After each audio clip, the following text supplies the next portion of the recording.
Hello everyone. So today we will be moving on to another topic, IS code recommendation.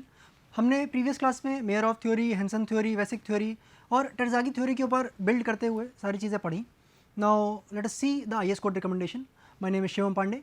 So now let us begin the topic. IS code recommendation के तहत जो equation थी उसमें सिर्फ और सिर्फ एक बदलाव यहाँ देखा गया, डेट वॉज NQ-1 और बाकी सारी चीज़ें ऑलमोस्ट सेम थी जो हमने लास्ट थ्योरी पढ़ी थी वेसिक के द्वारा. अच्छा, this bearing capacity is what QNU. तो एक डिफरेंस तो यहाँ पे आया, okay, CNC into SC/DC/IC plus Q times NQ-1 SQ/DQ/IQ plus 0.5 B gamma N gamma into S gamma D gamma I gamma into this W dash. एक यहाँ पे एक फैक्टर और जुड़ के आया. So these are the three things that you can see are different. अच्छा, अगर हम बात करते हैं ये NC, NQ एंड गामा की, तो these three are the factors, these are the dimensionless factors which depend only upon the term phi. अच्छा, यदि ये phi के ऊपर डिपेंड करते हैं, okay, so these are the factors which are same as given by Vesic theory. Okay, तो ये एक पॉइंट हो गया. नेक्स्ट पॉइंट आप देखिएगा यहाँ पे W डैश का. This is the factor which takes into account the effect of the water table. अच्छा, पहला पॉइंट क्या है कि W डैश की value will be equal to 1 if the water table is likely to remain at or below the depth df plus b from the ground level. Alright, so इसका मतलब क्या हुआ कि if this is the foundation और ये आपका ground level है and this is the depth of the foundation, this, okay, and this is the b. अगर मैं एक और यहाँ पे b ऐड कर दूँ, यदि वाटर टेबल इसके नीचे है, राइट, इसके अगर नीचे रहता है जैसा कि यहाँ पे आपको देखने को मिलेगा, यदि इसके नीचे कहीं पे भी रहेगा तो उस केस में W डैश की value is equal to 1 if the water table is likely to remain at और below the depth DF plus B from the ground level. कहने का तात्पर्य ये है कि इस वाटर टेबल का कोई इम्पैक्ट इस फुटिंग पे नहीं पड़ेगा, नहीं देखने को मिलेगा. ओके, जो भी फैक्टर्स रहेंगे वो बहुत ही कम तरीके से इसको अफेक्ट कर रहे होंगे. Okay, so DF plus B is the एक तरीके से लिमिटिंग अप्रोच है ना, कि इसके बाद तो भाई जो चीज़ें होंगी वो इन्फ्लुएंस डालेंगी. ओके, इसके अंदर तक जितनी चीज़ें हैं वो इन्फ्लुएंस डाल सकती हैं, बट इसके बाद का जो रीज़न है, इसके नीचे का जो रीज़न है, वो इतना ज़्यादा इन्फ्लुएंस नहीं डालेगा. So that is first thing. अच्छा, second is W dash is equal to 0.5 at the base of the foundation. यानी कि if I say that for this thing here, if I say this is the base of the foundation, okay, this is the base of the foundation. Alright, अब यहाँ पे यदि water table रहता है at this case, तब जो factor है W dash, इसकी वैल्यू कितनी है? 0.5 है. अच्छा, अगर इसकी वैल्यू 0.5 है, ठीक है, यानी यहाँ से यहाँ तक का जोन जो है, दिस वन इज व्हाट, इसके लिए कोई वैल्यू तो आपको नहीं दे रखी है. यहाँ के लिए आपको वैल्यू बोल दी कि भाई 1 है, यहाँ पे जो वैल्यू है इसके लिए मैंने बोल दी कि भाई 0.5 है. इसके बीच का क्या होगा? इसके बीच के लिए आप इसको लीनियरली इंटरपोलेट कर सकते हैं. सो with this linear interpolation you can get the different values of the W dash. Okay, so you can easily apply the linear interpolation there. Second is for the local shear failure, modifications are same as टेरज़ागी. अच्छा, मैंने आपको ये सारी चीज़ें पहले ही बता रखी हैं कि जब टेरज़ागी थ्योरी सबसे पहले आई थी, उन्होंने बात करी थी सिर्फ और सिर्फ किसकी? जनरल शेयर फेलियर की. साथ ही में उन्होंने क्या कहा था, यदि लोकल शेयर फेलियर देखा जाता है तो C की वैल्यू में कुछ बदलाव आएगा और फाई की वैल्यू में कुछ बदलाव आएगा. क्या क्या चेंजेस आएंगे उसके बारे में उन्होंने बता रखा था. अभी हम न्यूमेरिकल्स देखेंगे, so in that we will be incorporating these things. So let us now see after this SC, SQ, S gamma, these are nothing but the shape factors, alright, and the depth factors and the inclination factors. तो वही जो same चीज़ें हैं उसी तरीके पे ये dependent है ना, B/L के ऊपर डिपेंडेंट है कुछ चीज़ें. ये आपका दिस वन इज़ डेप्थ और B के ऊपर डिपेंडेंट है. And again this one is alpha. Alpha आपको मैंने बताया था कि this is the vertical angle और the vertical load which is acting, this is the horizontal load which is acting. Resultant कहाँ होगा? कुछ यहाँ पे होगा. रिजल्टेंट का जो वर्टिकल के साथ जो एंगल होगा, that is the angle alpha. Okay, so you can easily find out this alpha angle based upon the different amount of forces which are acting, है ना. तो लेट्स से कि this vertical force is somewhat, let's say 60 kN, okay, and horizontal force is somewhat what 20 kN. तो आप simply alpha is equal to tan inverse, okay, this one is there, this one is V, this one is H. Okay, so you can simply find it by V by H there. So इसके हिसाब से आप जब निकालोगे तो this will be coming out, sorry, this will be H by V, है ना, tan inverse something, so it will come out to be somewhat 18 degrees. तो अल्फा की वैल्यू इस तरीके से आपको देखने को मिलेगी. Now let us see a numerical here. पहला न्यूमेरिकल है, इसमें भी कुछ पार्ट्स हैं, so I have denoted it as 1A, 1B and 1C. तो पहली चीज़ यहाँ पे देखिएगा, strip footing of width 3 metre, alright, is founded at a depth of 2 metre below the ground surface in a soil strata having unit cohesion as 30 kilonewton per metre square and angle of shearing resistance phi is equal to 35 degree. अच्छा, जब मैंने बोला C और phi है, मतलब कि ये दोनों इसकी शेयर स्ट्रेंथ को बढ़ाने की कोशिश कर रहे होंगे.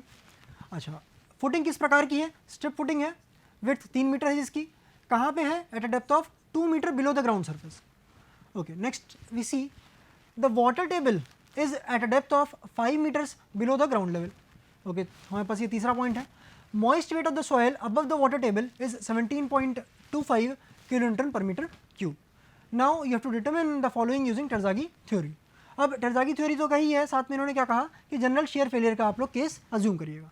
इन केस वो लोकल शेयर फेलियर कहते हैं, so you have to incorporate some changes. Changes क्या? फाई में कुछ चेंजेस आते हैं और कोहेजन में कुछ चेंजेस आते हैं, so you would have to take those changes also. But यहाँ पे जनरल शेयर फेलियर की बात करी गई है. So first thing you have to determine is ultimate bearing capacity. Okay, so q u का पता लगाना है आपको. Net ultimate bearing capacity, that is q n u. And third is the safe bearing capacity, जब आपको factor of safety 3 का दे रखा है. So this is the Q S. So let us see now, first we will see the diagram which will be there. तो इसमें क्या कहा गया कि base of the footing is at 2 metre below the foundation, तो sorry below the ground level. तो ground level से 2 metre के नीचे, चलो इन्होंने यहाँ पे बेस बताया. Okay, fine. Now let us see what was the water table level. Water table इन्होंने बताया कि the water table is at a depth of 5 meter below the ground level. Okay, so water table यहाँ बताया गया कि ये 5 meter पे है. Okay, fine. और कुछ डेटा दे रखा था. फाई की वैल्यू 35 दे रखी थी, सी की वैल्यू आपको 30 दे रखी थी, और unit weight of the soil was given as 17.25 kilo newton per metre cube. Okay, so for this case we have to find out what we have to see first of all the general capacity equation, general bearing capacity equation of Terzaghi. So in this you can see it is CNC plus QNQ plus 0.5 B gamma N gamma. तो यहाँ पे जो NC NQ और N gamma है वो आपको यहाँ पे सबसे पहले निकालना पड़ेगा. Okay, NC NQ N gamma किसके ऊपर डिपेंडेंट है? They are all dependent upon the value of phi. जितना भी इंटरनल फ्रिक्शन एंगल होगा उसके ऊपर सारी चीज़ें डिपेंडेंट होंगी. तो you can see from the table itself that NC is equal to 57.8, NQ is equal to 1.4 and N gamma is equal to 42.4. तो ये 3 अलग अलग वैल्यूज़ होंगी with respect to what the phi is equal to 35 degrees. So when you put this value here, तो C की value is 30, we have put it here, और N C की value जो होगी वो रखेंगे. क्यू की value, okay, so it is what gamma into D F. The surcharge will be what gamma into D F. That gamma is what 17.25 into कितनी depth के लिए बात करेंगे? 17.2 मीटर्स के लिए. Okay, 17.25 into 2 into this N Q. So N Q की value is 41.4 plus 0.5 B gamma N gamma. This comes out to be what 0.5 into 17.25 is gamma into the width of the footing that is the 3 and the N gamma that is 42.4. तो ये सारे कुछ values आपके पास आ गई हैं. अच्छा, अब मैं आपको एक चीज़ और बताना चाह रहा था यहाँ पे कि CNC, QNQ और 0.5 बी गामा एन गामा, ये 3 अलग अलग फैक्टर्स हैं. अच्छा, ये 3 अलग अलग फैक्टर्स बियरिंग कैपेसिटी को इनकॉर्पोरेट करना चाह रहे होंगे, है ना, बियरिंग कैपेसिटी को कुछ वैल्यू दे रहे होंगे. अगर मैं कहता हूँ कि पहले वाले की वैल्यू 1734 है और सेकेंड इज़ दिस Q के कारण इज़ 1428.3 और एक थर्ड इज़ दिस, है ना, जो यूनिट वेट ऑफ सॉइल की बात कर रहा है गामा के कारण इज़ व्हाट 1097, और टोटल वैल्यू जो आपने करी तो this comes out to be your answer, है ना, 4259.4. सो लेट अस से दिस इज 4260. तो इस 4260 में 1734 ये जो है पूरा हिस्सा कोहेजन के द्वारा है. Okay, this is the amount which has been incorporated by the cohesion. यानी कि अगर सॉइल की कुछ बियरिंग कैपेसिटी है, बियरिंग कैपेसिटी मतलब क्या? सॉइल की लोड लेने की क्षमता. Okay, if there is this load which is being acted upon on this soil, और जो भी फैक्टर्स ऊपर से लग रहे हैं, है ना, सॉयल की क्या होगा, सॉयल भी रेजिस्ट करने की कोशिश करेगी। अब सॉयल के रेजिस्ट करने के लिए 3 फैक्टर्स सबसे ज़्यादा उपयोगी हैं। पहला फैक्टर है कोहेजन, ओके, जो सॉयल में जो आपस का इंट्रैक्शन है वो, यूनिट वेट है उसका दूसरा कंपोनेंट, और तीसरा component is the surcharge, this Q. तो इसमें जो कोहेजन है डेट इज इनकॉर्पोरेटिंग व्हाट 1734, ऐसे ही 1428, है ना, तो लगभग 1/3 इज क्यू, और 1/3 से भी कम is the unit weight that is incorporating, है ना, soil जो incorporate कर रही है. So with this we can easily understand that what are the different factors which contribute to the bearing capacity. Okay, अगर हमने एक चीज़ तो निकाल ली Q ultimate, अब हमें Q nu निकालना है. So it is given by what ultimate minus gamma into df. So we have subtracted that value there. So it comes out to be 4225. बहुत ही minor से change है, 17.25 into 2. It is a very small change which is coming here. Now net safe bearing capacity की अगर हम बात करते हैं, it is QNU upon factor of safety. So we have incorporated it here. So it comes out to be 1408. So next is the Q safe. अब Q safe में क्या होगा, जो भी net safe आया है उसमें आप क्या करते हैं, जो सरचार्ज है उसको आप ऐड करते रहो, जो overburden pressure है gamma into df, you are adding that thing. So this comes out to be 1442.8. तो अब एक समझने वाली बात और यहाँ पे है क्या, कि जो हमारे अल्टीमेट वैल्यू आ रही थी, है ना, ultimate value was coming out to be 4260, है ना, 4259.4 समथिंग. तो ये इतना आया कि इतनी इसकी सॉइल की कैपेसिटी है. बट जब मैं बात करने लग रहा हूँ और मैं कह रहा हूँ कि safe value will be what 1442, okay, तो सॉइल इतना तो झेल जाएगी, बट अगर मैं फैक्टर ऑफ सेफ्टी के साथ चलूँ तो मैं इससे ज़्यादा लोड नहीं लगाऊंगा, इस 1442 से ज़्यादा मैं लोड सॉइल पे नहीं दूंगा. यदि मैं देता हूँ तो फेलियर तो नहीं होगा क्योंकि फैक्टर ऑफ सेफ्टी लेके हम चल रहे हैं, बट फॉर इनकॉर्पोरेटिंग इट ये सेफ साइड में रहे, इसलिए हम ये सारी चीज़ें हम डिज़ाइनिंग जो करेंगे वो इसी QS के आधार पे कर रहे होंगे. Okay, so this is the first case. Now second thing, now using the same data as in the previous numerical, that is numerical 1A, but taking failure as local shear failure. अब मैंने आपसे क्या कहा कि local shear failure में कुछ चीज़ें change हो जाती हैं. Okay, so you have to determine what, determine the ultimate bearing capacity of the soil, net ultimate bearing capacity of the soil and the safe bearing capacity for the soil for factor of safety of 3. अब modification क्या होंगे local shear failure के लिए, कि phi की value कुछ change होगी और सी की वैल्यू कुछ चेंज होगी. फाई की वैल्यू चेंज होकर कुछ फाई डैश हो गई और सी की वैल्यू चेंज होकर कुछ सी डैश हो गई. तो tan phi dash is equal to 2/3 times of tan phi and C dash is equal to 2/3 times of C. Okay, so with this we can easily come to a conclusion that phi की value तो 35 थी, but जो phi dash की value हुई है that is coming out to be 25 degrees. Similarly जो C की value थी that was 30 kilo newton per metre square, but जो सी डैश की वैल्यू है that is coming out to be 20 kilo newton per metre square. So correspondingly you have got the phi dash as 25 degrees and C dash as 20 kilo newton per metre square. अब जब आपके पास ये दोनों changes आ चुके हैं तो जो bearing capacity equation होगी उसमें भी कुछ चेंजेस हो जाएंगे. Okay, so for phi dash is equal to 25, you can get the NC dash, NQ dash and N gamma dash. Alright, so these are different values which you will be getting, the different factors you will be getting. So अगर हम फिर से वही formula लगाते हैं, so here C dash NC dash plus Q into NQ dash plus 0.5 B gamma N gamma dash. This is the difference, है ना. N gamma में कुछ चेंज हुआ, NQ में कुछ चेंज आया और NC में कुछ चेंज आया. So these are the different values which are coming. अगर आप इसको सिंपल ऑफ वैल्यूज यहाँ पे पुट करते हैं, this comes out to be 1191.15 kilo newton per metre square. Next is the net ultimate. Okay, net ultimate is coming out to be 1156.5. You have simply subtracted the gamma into DF, the surcharge value from the ultimate value of the bearing capacity. Now net safe के लिए आप क्या करोगे, net ultimate upon factor of safety, this comes out to be 385. Okay, और safe की अगर हम बात करते हैं, so you are simply adding up this gamma into DF and then you get it as 420. अगर आप जनरल शेयर फेलियर का केस देखें तो जनरल शेयर फेलियर के केस में जो आपके पास वैल्यू मिल रही थी दैट वाज 1442.8.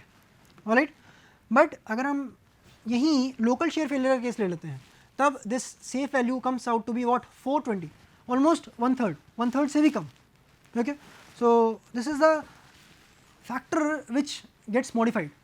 इसी तरीके से चेंजेस यहाँ पे आपको देखने को मिलेंगे. Now let us see another part here. If the water table in the numerical 1A rises to the ground level, okay, water table पहले वाले न्यूमेरिकल में कहाँ था, 5 मीटर नीचे था, ऑलराइट। अब इस केस में क्या कहा गया है कि the water table rises to the ground level, then assuming gamma saturated as 18.5 kilonewton per meter cube, determine the ultimate bearing capacity of the soil, the net ultimate bearing capacity of the soil and the safe bearing capacity of the soil। तो कुछ चीज़ें changes होंगी यहाँ पे, क्या water table यहाँ पे ground पे आ गया है, ओके तो कुछ हमें जो चेंजेस करने होंगे वो हम गामा में भी देखेंगे यहाँ पे, ओके। फाई की वैल्यू 35 है, वो एज इट इज़ रहेगी, सी की value 30 kilonewton per meter square। अगर सी की वैल्यू में कुछ बदलाव दिए होते तो हमने उसके हिसाब से चीज़ें चेंज कर ली होती, okay. So first of all we have seen that this is the ground level, और वाटर टेबल भी कहाँ पे है, ग्राउंड पे है, आपको गामा सैचुरेटेड दे रखा है, but now this soil is in what, submerged condition, तो आपको यहाँ पे गामा डैश या मैं कहूँ कि gamma submerged will be used here.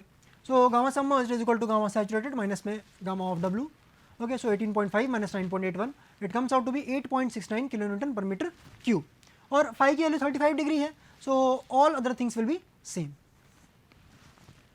okay। अच्छा, एक चीज़ आप और यहाँ पे नोटिस करो क्या कि formula is the same, C N C plus Q N Q plus 0.5 B gamma N gamma, phi में कोई चेंजेस नहीं दे रखे हैं, फाई में कोई चेंजेस नहीं दे रखे हैं तो सारी चीज़ें सेम रहेंगी, N C N Q N gamma में कोई फ़र्क नहीं देखने को मिलेगा। अच्छा, बट वाटर टेबल जब ऊपर आया तो कोहेजन में कुछ ना कुछ बदलाव तो होगा, अगर आपको कोहेजन की वैल्यू कुछ चेंज दी जाती है तो आप उसको यूज़ करिए, अगर आपके पास नहीं है तो आप अज्यूम करोगे कि this C is the same as in the previous case, okay. So minor change होता है इसलिए हम इसको इनकॉर्पोरेट नहीं करते हैं। So again Q is equal to C into N C plus Q into N Q plus 0.5 B gamma N gamma as per Terzaghi की theory, we are simply putting in the values. एक difference यहाँ पे क्या आएगा, Q में क्या होगा, gamma into D F, और गामा कौन सा वाला है, ये गामा सबमर्ज्ड है, ओके, गामा डैश, तो gamma dash you have found out that it is what 8.69 kilonewton per meter cube। सो यहाँ पे बस यही एक चेंज आएगा, ओके, बाकी सारी चीज़ें एज इट इज़ रहेंगी, जहाँ जहाँ गामा आएगा वहाँ वहाँ आप इसको चेंजेस ले आ सकते हो। This Q ultimate comes out to be 3001 kilonewton per meter square, net ultimate comes out to be what 2983.6, net safe comes out to be 994.5 kilonewton per meter square, and the safe value comes out to be 1011.8 kilonewton per meter square। So आपने ये चीज़ देखी कि जो पहला वाला numerical था जहाँ पे जनरल शेयर फेलियर था, ठीक, उसके बाद आपने क्या किया, लोकल शेयर फेलियर देखा, ऑलराइट, तो चेंजेस आए वहाँ पे। सिमिलरली अगर हमने क्या किया, पहले वाले केस में जहाँ वाटर टेबल का कोई इफेक्ट नहीं था क्योंकि 5 मीटर नीचे था, बट हमें वहाँ पे इतना कोई फर्क देखने को नहीं मिला, but as soon as the water table rose up to the ground level, तुरंत क्या हुआ, the bearing capacity of the soil was reduced, okay, bearing capacity was slightly reduced, और ये चीज़ें देखने को प्रैक्टिकली भी मिलती हैं। Now we have discussed the entire theory related to what, related to the bearing capacity, है ना। हमने ये चीज़ देखा कि शेयर क्राइटेरिया के कारण क्या क्या चीज़ें हो सकती हैं, है ना, कि शेयर क्राइटेरिया मतलब कि सी और फाई किस तरीके से अफेक्ट करते हैं। अब हम एक और टॉपिक हमने सबसे पहले बात करी थी क्या, कि फेलियर अगर होगा तो हमें जो भी शेयर क्राइटेरिया है उसको तो फॉलो करना ही करना है, साथ में हमें एक और क्राइटेरिया कौन सा देखना है कि सेटलमेंट कितना हो रहा है, सेटलमेंट क्या परमिसिबल है, क्या यूनिफॉर्म है, या फिर डिफरेंशियल सेटलमेंट हो रहा है, okay, we have to take it into consideration. यदि सेटलमेंट परमिसिबल लिमिट में नहीं है तो हमें फिर से कुछ चेंजेस करने पड़ेंगे, हमें सॉइल को कुछ मॉडिफाई करना पड़ेगा, हमें कुछ उसमें इनकॉर्पोरेट कुछ ना कुछ तो इनकॉर्पोरेट उसमें करना पड़ेगा, so that soil becomes usable, right, कि वो फाउंडेशन के भार को सह ले, otherwise it will not be safe in the long run. Settlement का अगर हम बात करेंगे तो we'll see one example of Mexico City, जहाँ पे सेटलमेंट बहुत ही भयंकर तरीके से हुआ है अगर देखा जाए तो। और अगर मैं एक और केस की बात करूँ तो लीनिंग टावर ऑफ पिज़ा, आप सभी ने देखा होगा, आप सभी ने सुना होगा उसके बारे में, जिसमें डिफरेंशियल सेटलमेंट देखा गया है, ओके, एक साइड पे टिल्टेड है वो, okay. So we will be seeing those two cases when we talk about the uniform settlement and the differential settlement, but we'll see that later. So first of all, see here, allowable bearing capacity for the footing design is governed by the bearing capacity of the soil and the permissible settlement। तो ये दोनों factors हैं जो आपके लिए important हैं। पहले factor को हमने देख लिया कि कितनी बेयरिंग कैपेसिटी होगी सोइल की। अब हम ये देखना चाहते हैं क्या कि सेटलमेंट तो हो, चलो सेटलमेंट तो होगा ही सोइल में, okay, but is it in permissible limit, या फिर ये बहुत ज़्यादा हो जा रहा है, ओके, या हद से ज़्यादा मतलब कि जो इसकी लिमिट सेट करी गई है, सैंड के लिए कुछ होगी, क्ले के लिए कुछ और होगी, सो उस लिमिट में है क्या या नहीं है, सो परमिसिबल सेटलमेंट की हम वहाँ पे बात करेंगे। अच्छा, अगर मैं सेटलमेंट की बात करूँ तो सेटलमेंट किसी भी सॉइल में 3 प्रकार से हो सकता है। फर्स्ट इज़ द इमीडिएट या इलास्टिक सेटलमेंट, जो तुरंत देखा जाता है, लोड लगा और उसके कुछ ही घंटे में, दिन में वो सेटलमेंट आपको देखने को मिलेगा। Second is the consolidation settlement, okay, and third is the secondary settlement. जब आप कंसोलिडेशन सेटलमेंट की बात करते हो तो it is about the consolidation factors, है ना, कि सॉइल कंसोलिडेट हो गई। कंसोलिडेट मतलब कि जो पोर वाटर प्रेशर है दैट इज डिसिपेटेड आउट, और उसके बाद जो सेटलमेंट देखने को मिला that is the consolidation settlement. And this thing we have already discussed in the previous semester, and this is the entire topic of consolidation. वहाँ पे हमने सारी बातें कर रखी थी। सेकेंडरी सेटलमेंट क्या होता है? सेकेंडरी सेटलमेंट काफ़ी समय बाद होता है। काफ़ी समय बाद मतलब क्या कि ये क्या पानी निकलने के कारण होगा? क्या ये पोर वाटर जो प्रेशर डेवलप हुआ है ना, पोर वाटर प्रेशर, उसके कारण होगा? नहीं। जब पोर वाटर प्रेशर, जब पूरा का पूरा कंसोलिडेशन सेटलमेंट खत्म हो चुका होगा, ओके, जितना सॉइल को सेटल होना होगा वो सॉइल सेटल हो चुकी होगी, उसके बाद जो सॉइल सॉलिड्स होंगे they will be what, they will be remoulding themself, ठीक, उनमें जो चेंजेस आएंगे उसके कारण this secondary settlement will be taking place. तो ये 3 सेटलमेंट हैं जो आपको देखने को मिलेंगे। हमने ये कंसोलिडेशन सेटलमेंट और सेकेंडरी सेटलमेंट पहले भी डिस्कस कर रखा है ना, in the geotechnical engineering part. Now we will be discussing this immediate और द इलास्टिक सेटलमेंट। कुछ चीज़ें हम इसकी भी देख लेंगे, कुछ पॉइंट्स हम यहाँ पे भी देख लेंगे, but the major thing will be what, immediate और the elastic settlement that we will be discussing. तो let us see here first immediate or elastic settlement. It takes place immediately or a short time after the load is placed. Okay, so that is there. Second is, it is in the saturated clays, it is computed using the elastic theory. Okay, Schleicher theory है एक, उसके बारे में हम यहाँ पे देखेंगे. Second is the consolidation settlement, that is the SC. It is due to the gradual expulsion of the pore water from the voids of the soil, जिसके बारे में हमने अभी डिस्कस किया था थोड़ी देर पहले. Second is, it is computed using the Terzaghis theory of consolidation, Terzaghi theory of 1D consolidation, जो टेक्निकल में आप लोग पढ़ते हो. Third is this applicable for all the saturated or nearly saturated fine grained soil. So these are the 3 things related to the consolidation settlement. Secondary settlement की अगर हम बात करें तो it takes place at constant effective stress. ये एकदम last में होगा जब आपका फर्स्ट वाला कंसोलिडेशन हो जाएगा, प्राइमरी कंसोलिडेशन हो जाएगा, उसके बाद ये चीज़ आपको देखने को मिलेगी. Why it occurs? It occurs due to the rearrangement of the soil particles. Okay, so these are the 3 major factors, the 3 major settlements which will be there. तो पहला है आपका SI, okay, then second is the SC and third is the SS. तो ये 3 अलग अलग settlements हैं. Now let us see here. देखो, हम इन तीनों सेटलमेंट को हमें इनकॉर्पोरेट करना होगा. अच्छा, इन तीनों सेटलमेंट में SI जो है ना, immediate settlement, we will be discussing it later on. अभी के लिए आप क्या समझिए, ये SC और this SS, okay, because this is the topic which you have to discuss in detail, तो हम उसको बाद में देखेंगे. सबसे पहले हम देखते हैं SC. Okay, it is given by H by 1 plus E not into delta E. Okay, so we have taken the different factors H into CC by 1 plus E not into log of sigma not plus delta sigma, जितना change आया है उस effective stress में, upon the sigma not. Okay, and if you talk about this secondary settlement SS, okay, SS की अगर हम बात करें तो SS is given by C alpha dash into H into log of T2 by T1. अच्छा, इसमें एक चीज़ और समझिएगा कि C अल्फा डैश क्या है. C alpha dash is given by C alpha by 1 plus EP. EP क्या है? E is the nothing but void ratio. Void ratio कब? At the end of 1 degree consolidation, at the end of what, primary consolidation. This is the void ratio. अच्छा, इसमें जो C alpha है ये क्या है? Okay, this is given by this thing. C alpha is the change in the void ratio, okay, with respect to the time, और ये किस में होगा? लॉग के टर्म में बोला गया है. यानी कि इनिशियली कुछ void ratio होगा. void ratio मतलब क्या कि volume of void by volume of solid. Okay, initially कुछ void ratio रहा होगा, बाद में जब कंसोलिडेशन हुआ, सॉइल सेटल करी, उसके बाद क्या हुआ, void ratio में कुछ ना कुछ कमी आई होगी या कुछ भी चेंज आया होगा. ओके, लेट्स से डिक्रीज हो गया. Okay, so there will be initially let's say E1 था, बाद में E2 हो गया. सो वी कैन ईजली से कि जो भी चेंजेस है that is this delta E, और इसी डेल्टा E ये पहला T1 टाइम में था और ये कुछ समय बाद T2 टाइम में हुआ. Okay, so these are the different times.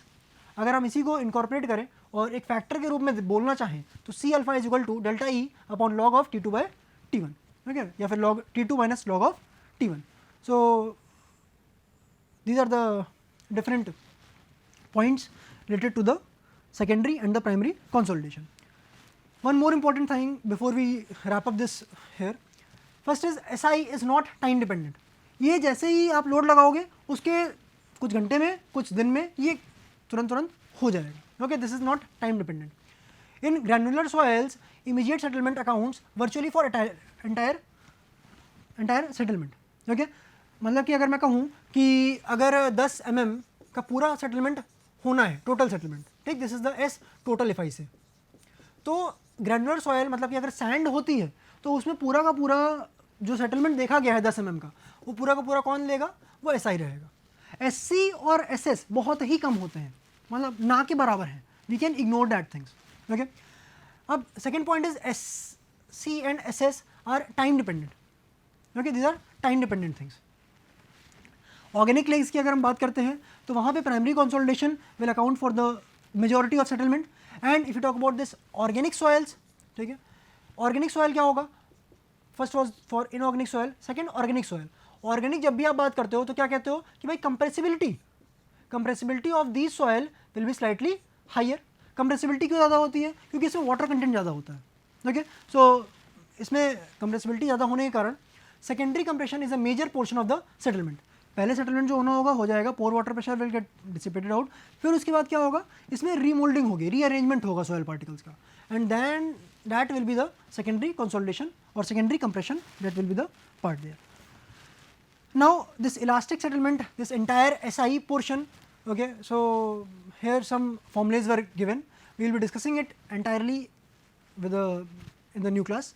So for today we have discussed the settlement portion, the different types of settlement, and in the next class we will be discussing this, beginning with the elastic settlement portion. Thank you for today.